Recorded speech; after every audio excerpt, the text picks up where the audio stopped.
Has Dabo Swinney finally seen the error in his ways, and is he finally ready to embrace this new era of college football? Sort of? Let's talk about it. But first, my name is Robert Irby, and thanks again for tuning in to ACC Uprising. We have had so many great comments and so much engagement on our videos. Grant and I have only had this channel up for a minute or two, but we're already seeing such great feedback. So thanks again for that, guys. And remember to go ahead and like this video and subscribe if you haven't.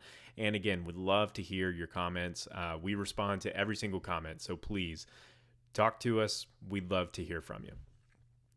Looking at Dabo Swinney and this Clemson Tiger program, the biggest issue, I think, publicly for Dabo Swinney, really for the last, 5 years, has been his willingness or lack thereof to engage with the transfer portal, right? Like, I think if you asked any casual college football fan about Dabo Swinney, why are things not working at Clemson right now? They just had their worst season in a decade plus, going 7-6.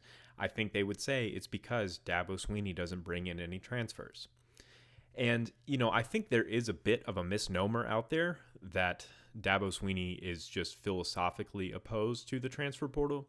I think that's true to an extent. I do want to read a tweet that was posted on September 1st, 2024 from ESPN reporter David Hale, who does phenomenal work for ESPN covering the ACC and really college football as a whole. And so he's covered Dabo for a long time, and this is what he said after, I believe, Clemson had just gotten throttled by Georgia to start the 2024 season.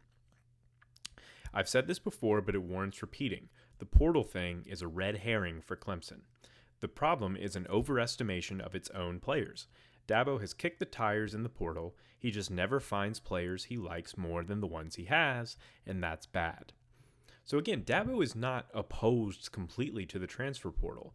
I think that he has just done things in such a way where he recruits out of high school, evaluates, develops, sort of this old school style that worked in college football for years and years and years. It's more about, do you use the transfer portal to plug holes that you may have, but ultimately you have to see that you have holes.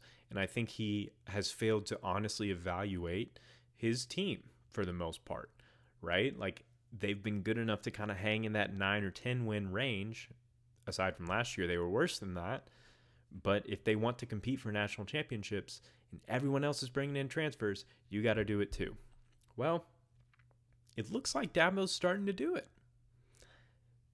So big news came out today that Clemson just got its first offensive player out of the transfer portal so far this year at a much needed position. At running back, they bring in SMU transfer running back Chris Johnson Jr. Now you may be thinking to yourself, is this the son of the great CJ2K, aka one of the fastest running backs ever to play football, a legend for the Tennessee Titans? No. His dad is some other guy named Chris Johnson, unfortunately, and he just happens to be an extremely fast running back on his own.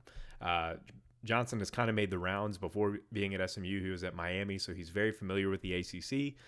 Regardless, that's a huge position of need because Clemson, their main running back, Adam Randall, is departing. So really the only experience they had coming back at running back was true freshman Gideon Davidson, who didn't really have that strong of a year. I think there were high expectations, but it just didn't really work. And Clemson's run game was pretty bad this year, so they really, really needed help at running back. So this is a great addition. And so clearly Dabo was able to honestly evaluate his running back position and say, we need help here. And he brings in a running back who he had faced earlier this season. Clemson has actually brought in 10 total transfers so far. 10. That's a lot. He doesn't normally do that. The other 9 are defensive players. So we have, I'll just read the list. We've got edge rusher CJ Wesley from Howard. We've got linebacker Luke Farrelly from Cal, another ACC transfer. We've got defensive tackle Marcus Strong from Oklahoma. See, he's even stealing players from his buddy Brent Venables. This is different. This is not the Dabo we're used to. We've got edge rusher London Merritt from Colorado, cornerback Donovan Starr from Auburn, safety Jerome Carter III from ODU, safety Corey Myrick from Southern Mississippi, cornerback Elliot Washington II from Penn State, and defensive tackle Courtney Kelly from West Georgia. Sorry, had to zoom in for that logo. That's a D2 logo that I wasn't familiar with. I'm usually pretty good at those. But so what we see here is Dabo is flipping this entire defense, especially the defensive line, which makes sense because they're losing a lot of guys there. You know, you've got Peter Woods and TJ Parker. Both of those guys are going to be first round picks. It was an old room last year, and he's adding depth. You know, brings in a linebacker, flips the entire secondary as well. The defense was struggling last year, and instead of, you know, just kind of crossing your fingers that these high school players you bring in are going to be ready to step in immediately as redshirt freshmen, he's taking a more pragmatic approach. Again, I've watched Dabo Swinney coach Clemson for 2 decades now, and this has never been his MO. And if there's anybody in college football who has shown a tendency to be stubborn, it's probably Dabo Swinney. Yet here we are, and Clemson, I think, is going to be better for it. And now this isn't the first time that Dabo has brought in transfers of any kind. You know, even last season, Clemson brought in, I believe, 4 transfers. 2 of them were actual impact players. One of them was edge rusher Will Helt from Purdue. Now, Will Helt actually ended up leading Clemson in sacks this year with 7.5. He was a great player, a great addition. And again, like I said, Clemson has 2 first-round picks on that defensive line, yet Will Helt, the transfer from Purdue, is the one that was the most productive this past year. To me, I feel like that had to have communicated a message to Dabo of, hey, as much as my team struggled this year, one of the brightest spots was this guy that I pulled from another school. I didn't scout this kid in high school. I just met him months ago. And now he was one of arguably my best player overall. And again, so there's a little bit of success there with transfers. And so now I see Clemson, the precedent is there. Now you can kind of talk yourself into this more. So now looking at how this affects Clemson going into next season. Like I said with Johnson, I think that I'm not sure if Johnson is ready to be an every down kind of back. He wasn't even the main guy at SMU. There was sort of a rotation between him and TJ Harden, and Harden ended up being the better of the two.